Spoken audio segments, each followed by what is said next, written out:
السلام علیکم۔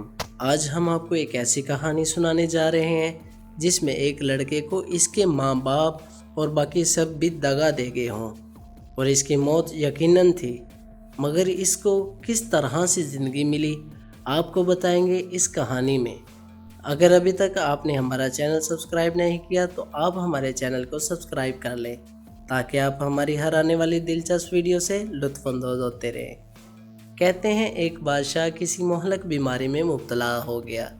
کافی دن علاج کرنے کے باوجود جب اسے آرام نہ آیا تو طبیبوں نے صلاح مشورہ کر کے کہا کہ اس بیماری کا علاج صرف انسان کے پیتے سے کیا جا سکتا ہے، اور وہ بھی ایسے انسان کے پیتے سے جس میں یہ خاص نشانیاں ہوں۔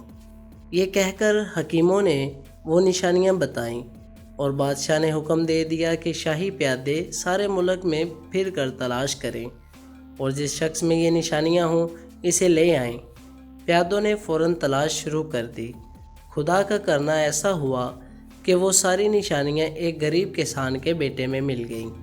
پیادے نے کسان کو ساری بات بتائی کہ بادشاہ کے علاج کے لیے تیرے بیٹے کے پیتے کی ضرورت ہے، اسے ہمارے ساتھ بھیج دے اور اس کے بدلے جتنا چاہے روپیہ لے لے۔ کسان بہت غریب تھا، ڈھیر سارا روپیہ ملنے کی بات سن کر وہ اس بات پر آمادہ ہو گیا کہ سپاہی اس کے بیٹے کو لے جائے۔ چنانچہ وہ اسے بادشاہ کے پاس لے آئے۔ خاص نشانیوں والا لڑکا مل گیا تو اب قاضی سے پوچھا گیا کہ اسے قتل کر کے اس کے جسم سے پتا نکالنا جائز ہوگا یا نہیں۔ قاضی صاحب نے فتویٰ دیا کہ بادشاہ کی جان بچانے کے لیے ایک جان کو قربان کرنا جائز ہے۔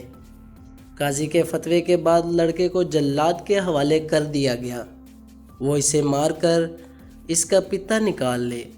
لڑکا بالکل بے بس تھا، وہ اپنے مرنے کی تیاریاں دیکھ رہا تھا اور خاموش تھا، زبان سے کچھ نہ کہہ سکتا تھا، لیکن جب جلاد تلوار لے کر اس کے سر پر کھڑا ہو گیا تو اس نے آسمان کی طرف دیکھا اور اس کے ہونٹوں پر مسکراہٹ آ گئی۔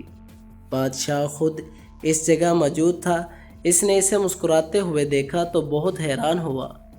جلاد کے ہاتھ میں ننگی تلوار دیکھ کر تو بڑے بڑے بہادر خوف سے کانپنے لگتے ہیں۔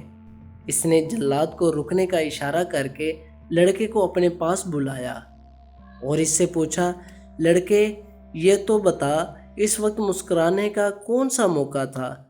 لڑکے نے فوراً جواب دیا، حضور والا، دنیا میں انسان کا سب سے بڑا سہارا اس کے ماں باپ ہوتے ہیں، لیکن میں نے دیکھا کہ میرے ماں باپ نے روپے کے لالچ میں مجھے آپ کے سپرد کر دیا۔ ماں باپ کے بعد دوسرا سہارا انصاف کرنے والا قاضی اور بادشاہ ہوتا ہے۔ اگر کوئی ظالم کسی کو ستائے تو وہ اسے روکیں، لیکن قاضی اور بادشاہ نے بھی میرے ساتھ انصاف نہ کیا۔ اب میرا آخری سہارا خدا کی ذات تھی اور میں دیکھ رہا تھا کہ جلاد ننگی تلوار لے کر میرے سر پر پہنچ گیا اور خدا کا انصاف بھی ظاہر نہیں ہو رہا۔ بس یہ بات سوچ کر مجھے ہنسی آ گئی۔ لڑکے کی یہ بات سنی تو بادشاہ کی آنکھوں میں آنسو آ گئے۔ اس نے حکم دیا کہ لڑکے کو چھوڑ دو، ہم یہ بات پسند نہیں کرتے کہ ہماری جان بچانے کے لیے ایک بے گناہ کی جان لی جائے۔ لڑکے کو اسی وقت چھوڑ دیا گیا۔ بادشاہ نے بہت محبت سے اسے اپنی گود میں بٹھا کر پیار کیا اور قیمتی تحفے دے کر رخصت کیا۔ کہتے ہیں اسی وقت سے بادشاہ کی بیماری گھٹنی شروع ہو گئی اور چند دن میں ہی وہ بالکل تندرست ہو گیا۔ ہمیں بھی چاہیے کہ ہم اللہ تعالیٰ پہ کامل یقین رکھیں، کیونکہ وہی ہمیں زندگی اور موت دینے والا ہے۔